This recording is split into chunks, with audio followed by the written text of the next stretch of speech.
បងប្អូនកូនក្មួយអ៊ំប្រាប់បើសិនណាជាកូនក្មួយយួនរឹងទៅចងដូចជានៅក្នុងដប់ក្នុងព្រៃអីចឹងចងចិត្តឡដុតខ្មោចភ្នោខ្មោចឬក្នុងព្រៃស្មោសាននេះណាកូនក្មួយឈប់ដេកកូនក្មួយស្រាយយកមកវិញផងបើមិនស្រាយយកមកຕົកវិញទេចងចោលវាអញ្ចឹងឯងនេះហើយធ្វើຕົកខ្លាំងម៉ោង6ក្បាលប្រលប់ណាកូនក្មួយហើយនឹងម៉ោង2ដល់10ពាក់កណ្ដាលអាត្រៀតនិងម៉ោង2ដល់10ថ្ងៃជាពិសេសរឹង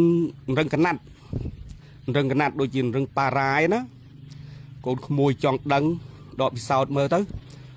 យកទៅចងដេកក្នុងព្រៃស្មោសានឬចិត្តឡដុតខ្មោចអី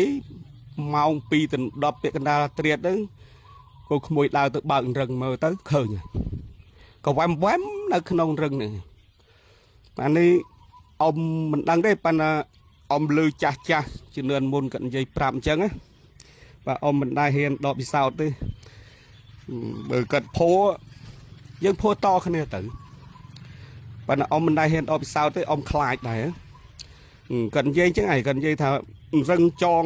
10ព្រៃឬមួយចិត្តឡដុតខ្មោចអីហ្នឹងប្រកាសហើយប្រកាសជាឃើញអញ្ចឹងឯងនេះអ៊ំមិនដឹងដែរទេណាចាស់ជំនាន់មុនគាត់និយាយប្រាប់អញ្ចឹងឥឡូវនេះចាស់ឥឡូវនេះក៏គាត់ឡើងនិយាយដែរថាវាយួនរឹងទៅចង